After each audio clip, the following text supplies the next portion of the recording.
that was in the walls. I made it a component called glass, and I pulled it out of the floor component and slipped it on up to the model level.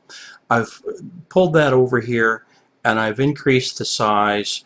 I've changed the position slightly of the walls. I pushed them a few inches further in, and I've textured this darker color. And the color that the texture I've used, I've marked as having a shine on it, so it's very reflective. And this is now my glass. Now what I'm going to do is move this large component. Well, actually, you see it, it's over here. It's in the wrong spot, and so what I need to do is just move it down into place, and I can just sort of eyeball that, just running it straight down. It'll cooperate. Straight down. How about 28 feet? Which is, nope, needs to go a little bit more. How about 36 inches? And that gets it down. So now it is inside the walls,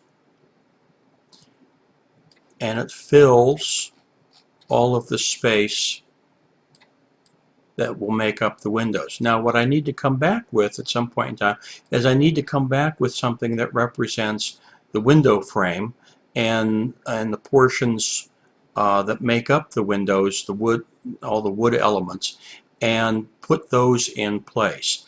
Behind that will be this highly reflective glass. But you can see now at this point, even without that, the window detail, I've got something that looks very much like a factory.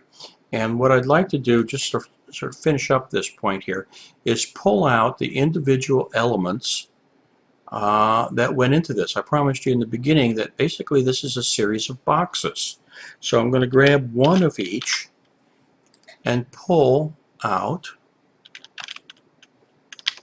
an individual instance of each of the boxes that I've made up. All of these boxes have a minimum number of polys to them. None of them are really interacting with anything else. Well, I've got that one out there already. Let's take the concrete floor, bring the concrete floor out here. Here's this one. And that pretty much, I believe, represents everything that went into this building. It is 1, 2, 3, 4, 5, 6 different kinds of boxes, 6 different shapes. Sometimes they're textured on the bottom, sometimes on the sides only, sometimes on the top. But the important point to understand is these shapes are individually are very, very simple, low poly shapes. And to get something like this building, all I've done is replicate the shapes and built it up in a manner that makes it look like a building.